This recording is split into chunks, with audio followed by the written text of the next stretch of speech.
Bapak Ibu kaum muslimin dan muslimat yang dimuliakan oleh Allah, mari pada kesempatan malam yang berbahagia ini kita kembali lanjutkan kajian fikih kita dengan kitab Al-Fiqhu Islami wa Adillatuhu karangan Syekh Wahbah Az-Zuhaili rahimahullahu ta'ala anhu.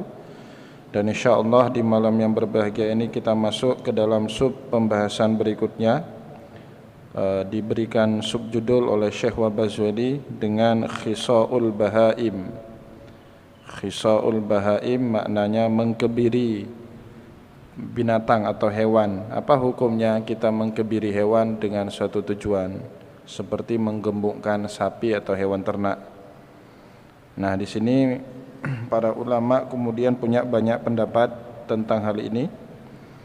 Yang pertama dikutip ya, tapi dari sekian banyak pendapat itu sepakat para ulama khisaul insan atau khisaul rajuli, mengkebiri seorang laki-laki itu haram hukumnya ya.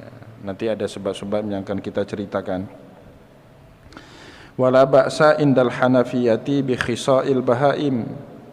Tidak apa-apa hukumnya dalam mazhab Hanafi bi khisail bahaim, dengan mengkebiri hewan, hewan apapun dia, pas sapi atau kambing atau onta, ya dibenarkan untuk dikebiri karena al-aslu fil muamalah, hukum dasar atau hukum asal dalam muamalat itu boleh, kecuali illa ma hadarahu syar', kecuali memang sesuatu yang dilarang oleh syariat.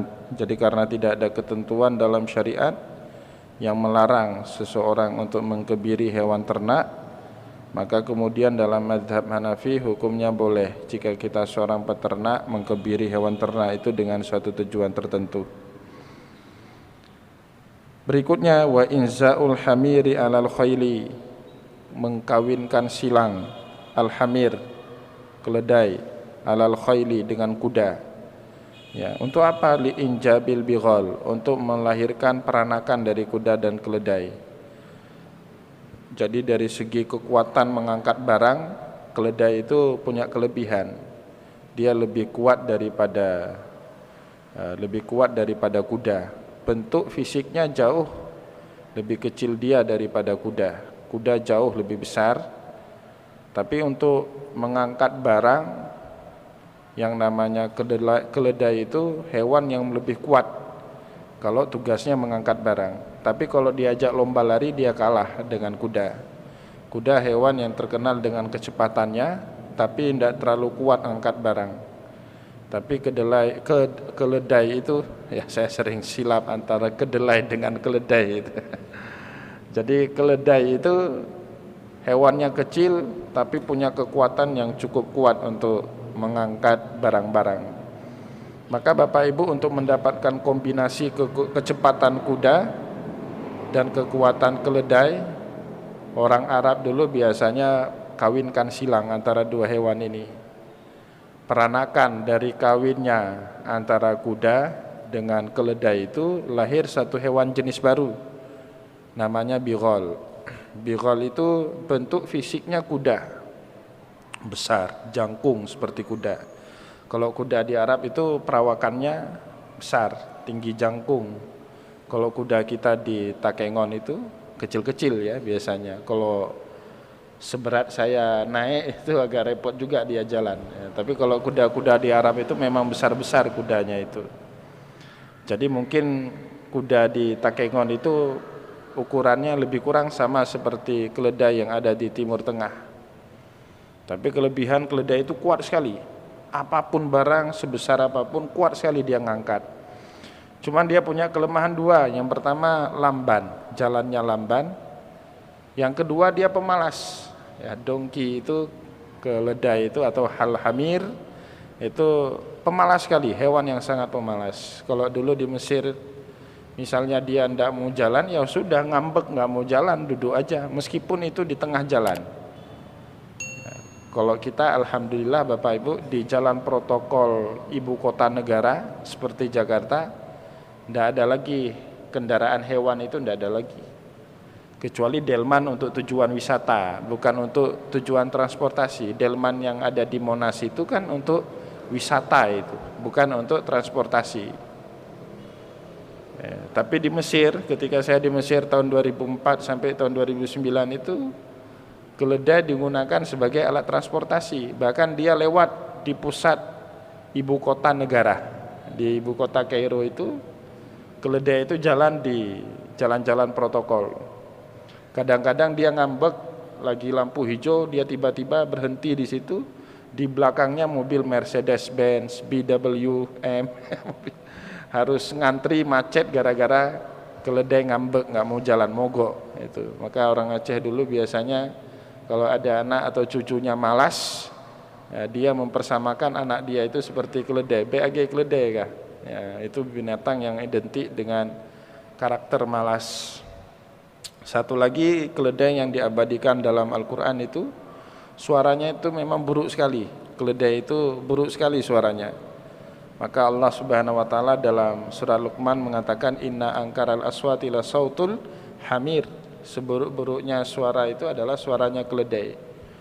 Kalau suara kuda itu gagah, kita dengar suara kuda itu semangat kita perang. Tapi kalau dengar suara keledai jengkel kita, dongkol kita. Memang jelek sekali suaranya. Ya, seperti orang yang jelek suara menyanyi, seperti itulah suara keledai. Jadi paling nelangsa hidup kita itu kalau ada teman kita jelek suara nggak nyadar diri, senangnya nyanyi, waduh itu repot telinga kita. Keledai seperti itu suaranya. Lebih mirip Bapak Ibu kalau dulu di Aceh, di kedai-kedai kopi di Aceh itu kan ada dapurnya, ada air panas untuk dapurnya. Maka dulu di kedai kopi biasanya kalau kita minta air putih hangat, betul-betul panas air putih itu. Air kopi dulu itu panas betul-betul. Maka orang Aceh dulu kalau minum kopi tergesa-gesa, terburu-buru, biasanya air kopinya itu dituangkan ke cangkir, betul kan? Dulu saya ingat tahun-tahun 90-an, akhir 80-an seperti itu gaya orang minum kopi. Karena diseduh dengan air yang betul-betul mendidih, bukan hanya sekedar panas tapi mendidih airnya itu. Kalau sekarang kita disajikan kopi Bapak Ibu, baru 5 menit sudah dingin air kopi kita itu. Jadi airnya itu enggak betul-betul mendidih. Nah, dulu itu ada pompa yang tekan seperti itu. Ya, kalau kita pompa gas, ada gas di bawah itu dapur, kita pompa gas itu bunyinya gimana? Het itu kan. Nah, seperti itu, lebih kurang seperti itu suara keledai. Jadi saya pertama sekali sampai ke Mesir 1-2 hari itu dengar, ini di mana kedai kopi, kok banyak kali kedai kopi di Kairo ini. Orang pompa gas itu saya pikir. Kemudian ada sepupu saya, ada bang sepupu saya ngomong, wah bukan orang kedai kopi yang sedang pompa, itu suara keledai. Suaranya memang seperti itu. Maka dalam Al-Quran disebut inna angkaral aswati la sautul hamir. Seburuk-buruknya suara itu adalah suaranya keledai. Baik Bapak Ibu yang dimuliakan oleh Allah, jadi untuk mendapatkan satu hewan baru yang punya gabungan, kombinasi kemampuan kuda dan kemampuan keledai itu, orang Arab biasanya mengawinkan silang dua binatang ini. Maka lahir jenis baru, disebut di sini li'injabil bighal, untuk menemukan jenis hewan baru yang disebut dengan bighal. Jadi bighal itu bentuk fisiknya kuda, besar, tinggi, tapi kepalanya itu keledai. Jadi fisiknya kuda, kepalanya keledai. Kepala keledai itu kecil, kalau kepala kuda itu besar. Ada rambutnya lagi kuda itu. Tapi keledai tidak ada. Ya, enggak maco keledai itu, tidak ada rambut dia itu. Tapi kalau kuda itu ada rambutnya. Kemudian kulitnya juga mengikuti kulit keledai, supak. Bapak Ibu kalau lihat dongki, keledai itu supak kulitnya itu. Keabu-abuan. Ya, hitam enggak hitam, juga enggak putih, tapi keabu-abuan warnanya itu, supak, jelek warnanya itu. Tapi kan kalau kuda bagus, kalau hitam kilat dia itu, kalau putih bagus, kalau coklat bagus kuda itu. Jadi beda sekali. Tapi bighal ini punya kemampuan kombinasi antara kuda dengan keledai. Dia sanggup ngangkat barang seperti keledai, tapi juga punya kecepatan seperti kuda. Ya, maka orang Arab itu senang mengawinkan silang antara keledai dengan kuda itu. Lahir jenis baru yang namanya bighal. Dalam Al-Quran sendiri diabadikan binatang ini. Dalam surah An-Nahlu Allah Subhanahu wa taala berkata wal khaila wal bighala wal hamira litarkabu fiha wa zinah wa yakhluqu ma la ta'lamun. Allah telah menciptakan kepada kalian khail, kuda, wal bighal, peranakan kuda dengan keledai, wal hamir, dan keledai itu sendiri, litarkabuha wa zinah, untuk kalian tunggangi, ya, dan untuk perhiasan kalian. Jadi sekarang terbukti ya, orang kaya itu biasanya hobinya itu naik kuda, ya.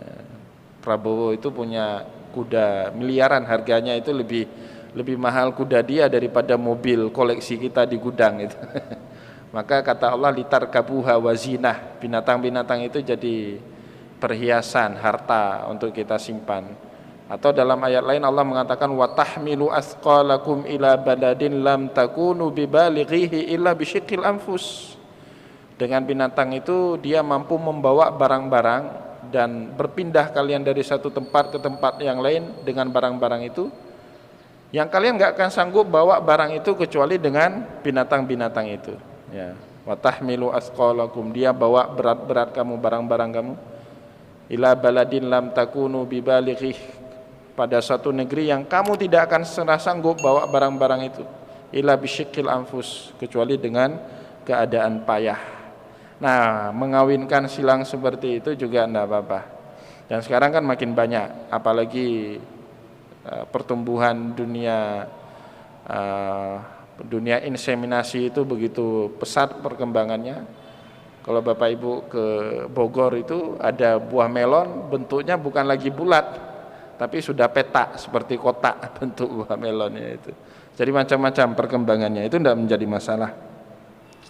Baik, wali annal khisa'a linaf'i, karena melakukan kebiri bagi hewan itu banyak manfaatnya, ya, bagi hewan dan terutama bagi manusia, ya.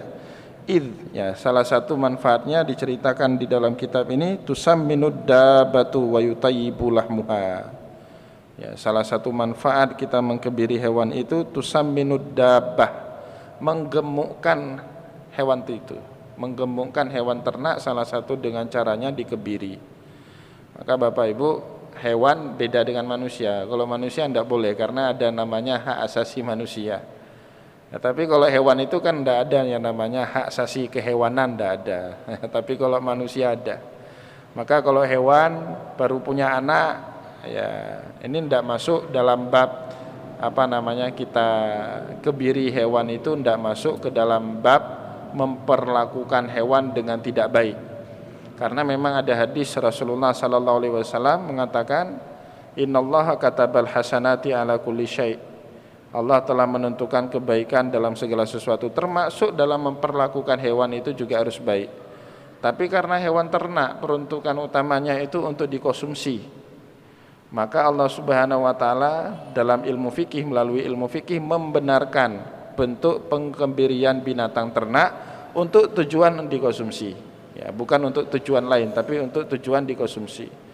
Mana kita dapati binatang ternak itu tujuannya untuk dikonsumsi? Firman Allah Subhanahu wa taala dalam Al-Qur'an, lita'kulu minhu lahman tariyah, dan dari daging binatang ternak itu yang segar-segar untuk kalian konsumsi, untuk kalian makan.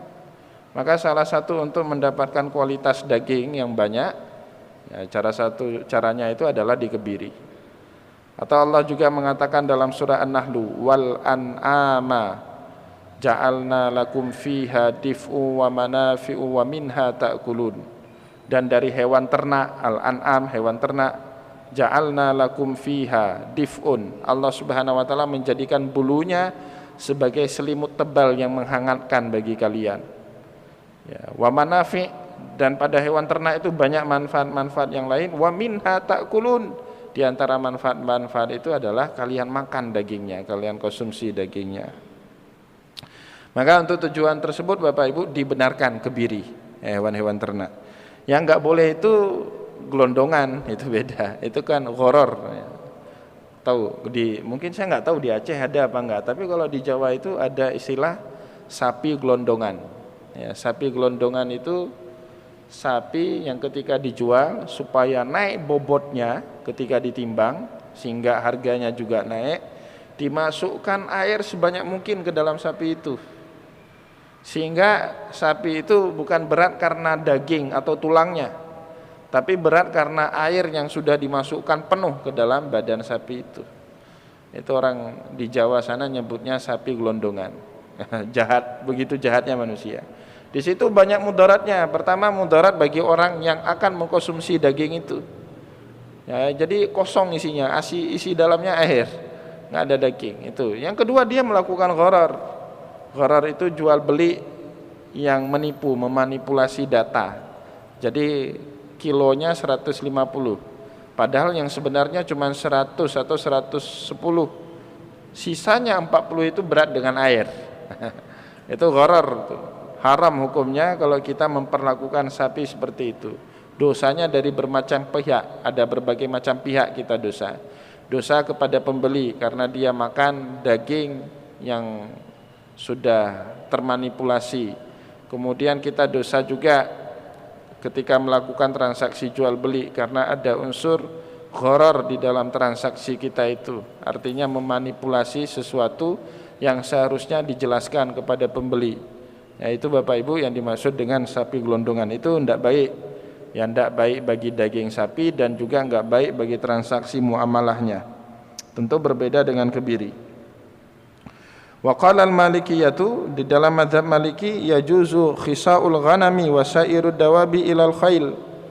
Boleh semua hewan untuk dikebiri kecuali satu hewan, khail. Karena khail itu Bapak Ibu, kuda, peruntukannya bukan untuk dimakan. Orang dulu itu tidak biasa makan daging kuda. Ya, kuda itu sebagai alat transportasi, ya, sebagai alat kendaraan di masa lalu, ya mungkin sekarang sudah berubah fungsinya.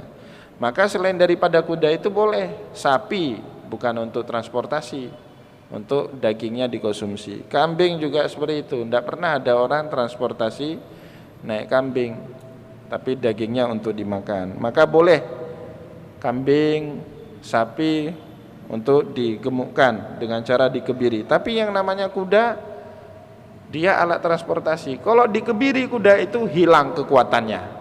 Kuda itu kalau dikebiri hilang kekuatannya. Karena tujuan utama itu kuda untuk transportasi. Maka dalam mazhab Maliki tidak boleh kuda itu dikebiri. Ya, li'anna khisa'al ghanam yazidu fi samaniha. Kita mengkebiri kambing, ya yazid fi samaniha, makin bertambah gemuk kambing itu. Wa khisa'ul khail, kalau kita mengkebiri kuda, yang kusu min quwwatiha, akan berkurang kekuatan kuda itu. Ya, jadi kuda dikebiri hilang kekuatannya.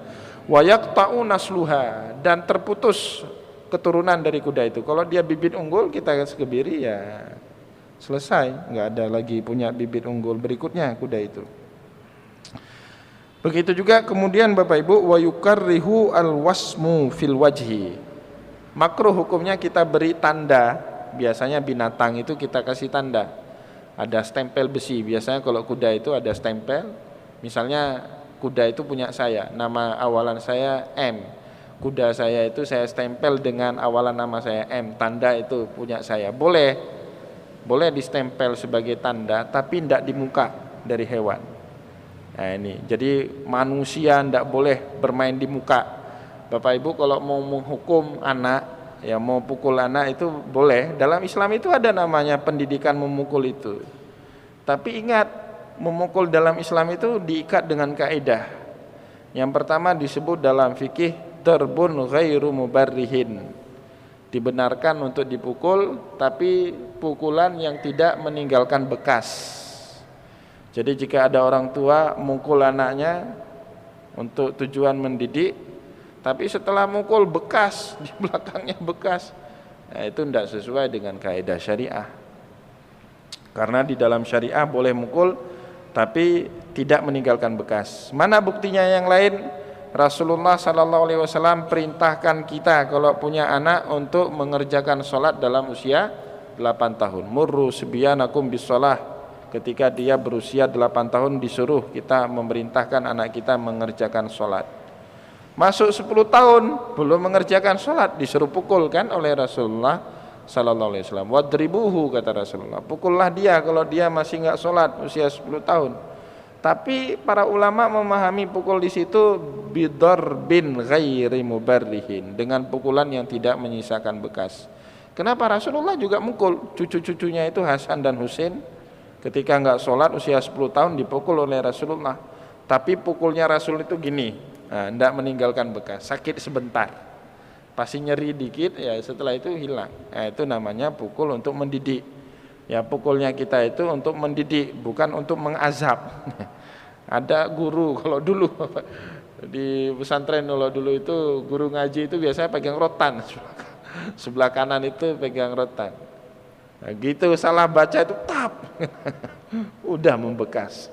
Tapi hebatnya kita dulu itu ndak ada yang namanya kita ngelapor ke Komnas Perlindungan Anak, ndak ada itu. Jadi guru dulu itu ndak pernah dilapor. Saya punya pengalaman Bapak Ibu, baru pulang dari Mesir 2009. Sebelum ngajar di kampus, sempat ngajar di alma mater saya, di pesantren Nurul Islam Anak Bangsa. Pada saat itu ada satu orang anak Panglima Gam terkenal di Jenib, terkenal beliau, besar, orang kumisnya besar. Kalau saya sebut pasti tahu semua. Anaknya itu di pesantren, anaknya pesantren. Tapi agak sedikit nakal anaknya ini, agak sedikit nakal. Sehingga satu hari ada seorang ustadz itu mukul anaknya ini, mukul. Dan dia tidak tahu kalau ini anak yang baru dipukul itu anaknya Panglima Gam wilayah Jenib yang paling ditakuti. Bukan hanya orang Aceh yang takut, tentara pun takut sama beliau itu. Saking tegasnya beliau, orangnya tinggi besar, hitam, kumisnya besar lagi kan. Nah, ternyata anaknya luka waktu dipukul itu, lumayan luka. Nah, datang bapaknya jemput anaknya, mau lihat anaknya itu hari Sabtu Minggu libur, mau lihat anaknya, ternyata anaknya luka. Tanya kenapa, siapa yang mukul kamu? Itu ustadz itu. Pergi lagi, dibawa anaknya, jumpai ustadz yang mukul itu. Ya kebetulan teman kami. Ya, dia tanya, betul ustadz yang mukul nih, betul. Nepohlom ustadz. Nepohlom. Mesti luka, mesti patah jaro, tamir rumah sakit. Wah gitu, wah ini saya baru hormat. Ternyata beliau perang, perawakannya keras, besar, tapi ngerti pendidikan itu. Tapi sekarang ada orang ngerti pendidikan tapi nggak tahu cara mendidik. Nah, jadi apa men? Itu kan gitu Bapak Ibu. Kalau bagi saya sekolah itu anak kita datang ke sekolah berantem sama teman-temannya, senggolan-senggolan, ya. Kemudian maafkan bagaimana dia menyelesaikan masalah sama teman-temannya. Itu namanya sekolah. Kalau sekolah cuma baca buku, di rumah pun bisa kita ajarin anak kita, ini baca ini buku ini, kita bisa melatih itu. Tapi dia nggak akan pernah ngerti bagaimana membangun relasi sosial dengan temannya. Kalau ada gesekan gimana cara menyelesaikannya, cara melapor dengan baik dengan gurunya gimana. Itu fungsi sekolah. Maka saya yang paling tidak senang sekolah-sekolah seperti homeschooling itu.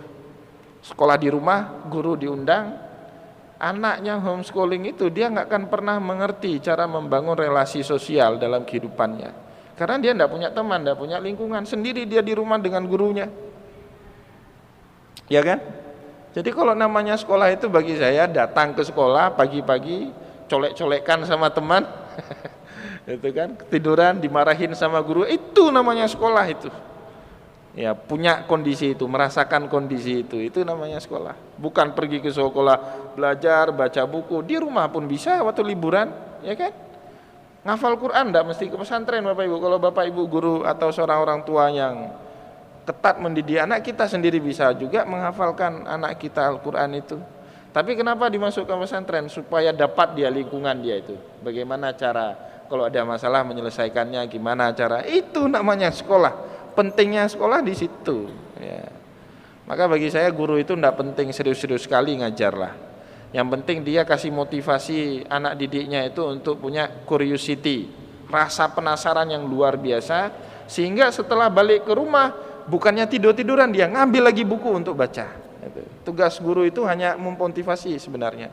Di ruang kelas tugasnya memotivasi anak muridnya untuk terus belajar, sehingga kalau si murid sudah termotivasi, pulang ke rumah pun bukan nonton TV, bukan main game kayak anak-anak kita sekarang. Itu salah gurunya berarti. Di sekolah tugasnya PR terlalu banyak, ya, motivasi nggak pernah dikasih sama muridnya, sehingga jenuh dia, pulang ke rumah main game lariannya. Itu pendidikan, menurut saya pendidikan yang salah. Nah, itu saya dapat Bapak Ibu, pendidikan di Jepang, di Amerika seperti itu. Ya, pendidikan di negara-negara maju yang pernah saya lihat sekolah-sekolah di negara itu seperti itu pendidikannya. Mata pelajaran anak SD itu 6 atau 8. Kalau kita 20 anak SD. Sehingga anak jenuh pulang main game itu. Ayo kita kembali. Jadi tidak boleh kita kasih tanda di muka. Hewan itu tidak boleh kasih stempel di muka. Manusia juga seperti itu tidak boleh. Ya, di Sudan itu ada satu suku namanya Janjaweed. Ya, suku Janjaweed itu baru lahir dia kasih tanda. Kalau dia dari suku itu nanti ada garis 3. Nanti dari suku yang lain lagi nanti garisnya di sini. Tanda. Itu tidak boleh dalam Islam. Kasih tanda itu tidak boleh. Maka mukul pun tidak boleh di muka. Ya, tidak boleh, tempeleng itu tidak boleh itu. Dalam pendidikan tidak boleh. Muka itu tidak boleh. Kenapa? Muka itu dalam Islam maudhi'ul jamal. Mau lihat cantik gantengnya seseorang kan di muka. Anugerah Allah itu muka. Kalau dia dirusak dengan jahilnya perbuatan manusia, ya gimana itu? Merusak apa yang telah diberikan oleh Allah. Wala ba'sa bihi fi ghairi dzalika. Ya, maka enggak apa-apa kalau di luar daripada itu enggak apa-apa. Kasih tanda ya di badan hewan, di badan sapi itu ya enggak apa-apa. Baik Bapak Ibu yang dimuliakan oleh Allah, adapun kebiri bagi manusia, ya, ini disepakati oleh para ulama enggak boleh. Bapak Ibu boleh baca banyak kitab, dan yang paling jelas itu dalam kitab Fathul Bari. Dalam kitab Fathul Bari karangan Imam Ibnul Hajar Al-Asqalani, beliau meriwayatkan satu hadis dari Imam Bukhari, ya, hadisnya dari Imam Bukhari, tapi beliau cerita banyak tentang hukum kebiri di situ. Ada suatu peristiwa diceritakan oleh Abdullah bin Umar di masa hidupnya Rasulullah, kata beliau, kunna naghzu ma'a Rasulillah sallallahu alaihi wasallam. Satu hari kami keluar berperang bersama Rasulullah sallallahu alaihi wasallam. Walaisa ma'ana nisa, dan gak ikut serta bersama kami istri-istri kami. Jadi mereka punya istri atau masih bujang, semuanya tinggal di kampung halaman. Ikut perang lama berbulan-bulan bersama Rasulullah, meninggalkan kota Madinah, meninggalkan sanak famili. Kemudian salah seorang dari mereka itu nyelutuk, ngomong, fakulna ya Rasulullah alla natakhassa. Wahai Rasulullah, gimana kalau kita kebiri saja? Kita ya, al-khissa Bapak Ibu, kebiri. Dulu itu kebiri maka disebut dengan al-khissa. Pada tubuh anak laki-laki itu ada namanya khusyatain. Ya, khusyatain itu mohon maaf 2 biji testis, itu khusyatain dalam bahasa Arab. Jadi kalau dikebiri maknanya bukan dipotong, mohon maaf, zakarnya bukan dipotong, tapi dicopot 2 bijinya itu, 2 biji testisnya itu dicopot. Maka disebut dengan khisaun. Kenapa khisaun? Karena kegiatan medis dilakukan dengan mencopot khusyatain tadi, 2 anak biji testis tadi. Kalau sudah dicopot, maka laki-laki itu meskipun masih punya zakar, tapi seleranya kepada lawan jenis sudah selesai, nggak ada lagi. Ya, orang perang itu kan uring-uringan, perang jauh dengan keluarga, nggak ada perempuan. Ya, jadi sahabat itu uring-uringan. Maka salah seorang di antara mereka nyelutuk, itu kisah ada dalam Sahih Bukhari. Ya Rasulullah, alla natakhassa. Ya Rasulullah, izinkanlah kami sudah kebiri aja. Ya, kalau mikir-mikir ini puyeng kata para sahabat. Ya, fanahana Rasulullah sallallahu alaihi wasallam an dzalik. Rasulullah melarang para sahabat melakukan itu. Nah, maka disitulah nanti ada cerita rakhasa Rasulullah sallallahu alaihi wasallam al-istimna. Rasulullah memberikan rukhsah kepada bagian sahabat yang jauh dari istrinya tapi punya syahwat yang menggebu-gebu, takut tidak bisa nahan diri, dikasih rukhsah untuk onani. Istimna itu onani. Ya, nanti di sini para ulama berbeda-beda pendapat tentang onani. Ada yang mengatakan onani itu boleh berdasarkan hadis tadi, rukhsah. Ada yang mengatakan bolehnya dalam kondisi tertentu, seperti jauh dari istri daripada waqa'a fi zina, daripada kena zina lebih bagus dia onani. Ada yang mengatakan tidak boleh sama sekali. Dalam mazhab Syafi'i tidak boleh sama sekali. Kenapa? Itu termasuk orang yang dilecehkan sama Allah Subhanahu wa taala dalam surah Al-Mu'min. Dalam surah Al-Mu'minun, qad aflahal mu'minun, beruntung orang-orang mukmin. Salah satu orang mukmin yang beruntung yang disebut oleh Allah, alladzina hum li furujihim hafizun, mereka yang menjaga kemaluan mereka. Pengecualian yang diizinkan oleh Allah, kemaluan itu dipakai, ya, kemaluan itu dipakai yang diizinkan dalam ayat tadi sehingga kita bahagia, illa ala azwajihim au ma malakat aimanuhum fa innahum ghairu malumin. Kecuali kalau dia pakai kelaminnya itu dengan istrinya atau hamba-hamba sahaya wanita yang dia miliki, fa innahum ghairu malumin. Tindakan seperti ini tidak tercela. Jadi Allah cuma ngomong dua opsional, tidak ada tiga di situ. Maka dalam mazhab Syafi'i yang namanya istimna itu haramun mutlakan. Jadi bagaimana ndak sanggup tahan? Itu ada hadis dalam Sahih Muslim. Khisa'u ummati shaum wal qiyam. Kata Rasulullah. Apa? Kebirinya umatku itu dua, puasa dan sholat malam. Anak muda yang masih lapuk-lapuk, bujang lapuk ini nggak ada duit untuk nikah, tapi nafsunya menggebu-gebu, ya kebiri dirimu. Bagaimana caranya? Bukan nanti potong testisnya, bukan dengan cara itu, tapi dengan cara puasa dan kerjakan sholat malam. Jadi kalau dia kombinasikan sholat malam dengan puasa, insya Allah nggak kepikiran ke arah itu. Atau dengan cara lain menyibukkan dirinya. Biasanya orang kepikiran arah itu Bapak Ibu orang yang nggak sibuk, punya waktu lenggang, ya senangnya nonton gitu-gituan, ya punya pikiran yang macam-macam seperti itu. Ya tapi kalau kurang kesibukan, anak muda nganggur, fresh graduate, nggak ada kerja masih nganggur, kata Rasulullah, khisa'u ummati, cara mengkebiri umatku itu dua, puasa, as-shaum wal qiyam, dengan bangun sholat malam, kerjakan itu. Dalam hadis yang lain Rasulullah mengatakan, ya ma'syara syabab, faman istata'a minkum alba'a falyatazawwaj. Pemuda, kalau kalian sanggup finansial, punya uang, kawin kamu. Fa innahu aghaddu lil basar, kawin itu bagus bagi pandangan kita, wa ahsanu lil farji, dan lebih mulia bagi kehormatan kita. Faman lam yastati, bagi yang enggak sanggup, fa alaihi bisawm, maka puasa. Fa innalahu lahu wija, dalam puasa itu ada pencegah kita dari melakukan hal-hal yang dilarang oleh Allah. Nah, maka Bapak Ibu kemudian para ulama Islam itu berpolemik ketika Pak Presiden kita mewacanakan pedofilia. Pedofilia itu laki-laki dewasa melakukan pelecehan seksual kepada anak-anak. Itu kan kemarin ada hukum pelaku pedofilia itu hukuman paling berat itu dikebiri kan gitu. Nah, di sini para ulama terjadi diskusi panjang.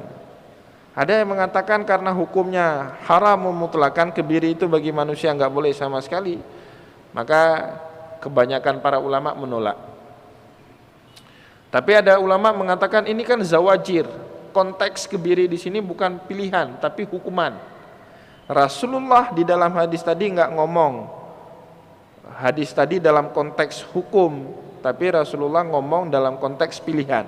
Sahabat-sahabat itu dalam perang tidak sanggup tahan hawa nafsunya, mereka milih untuk dikebiri, dilarang oleh Rasulullah. Jadi mereka enggak buat salah. Sedangkan kebiri yang diwacanakan oleh presiden pada saat itu, pedofilia dikebiri, itu dalam wacana menghukum. Maka kemudian ada sebagian ulama yang membolehkannya karena dianggap zawajir. Zawajir itu hukum yang mampu mencegah orang lain dari buat yang sama. Di Indonesia ini Bapak Ibu, salah satu kejahatan seksual paling tinggi itu kejahatan seksual kepada anak, atau yang disebut dengan pedofilia. Bahkan guru ngaji pun, guru-gurunya pun melecehkan santri-santriwatinya itu. Maka oleh karena itu pemerintah Indonesia sempat mewacanakan waktu itu hukum pedofilia itu harus berat supaya jadi peringatan bagi orang yang belum melakukannya. Apa hukum paling berat bagi laki-laki itu? Hukum paling berat ya dikebiri. Nah, kayak Cina dulu, di masa Cina dulu, di masa dinasti Cina kuno itu kan raja-raja Cina itu, kaisar Cina banyak selir. Ya, tapi selir itu harus dijaga, kalau nggak dijaga nanti macam-macam selir itu. Maka pengawal selir yang paling baik itu laki-laki. Tapi kalau yang ngawal selir raja itu laki-laki, boleh jadi nanti selirnya berzina dengan pengawal-pengawal itu.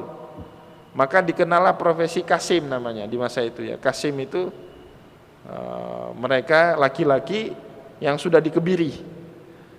Tugasnya apa? Mengawal selir-selir para raja itu. Ya, kalau udah dikebiri kan aman, sama istri kita itu aman, nggak apa-apa, nggak nafsu lagi dia itu. Itu dulu profesi selir. Jadi kasim-kasim itu ada inisiatif sendiri. Ada mereka penjahat kelas kakap yang dihukum oleh raja, setelah dikebiri jadi kasim. Banyaknya seperti itu dulu di masa dulu.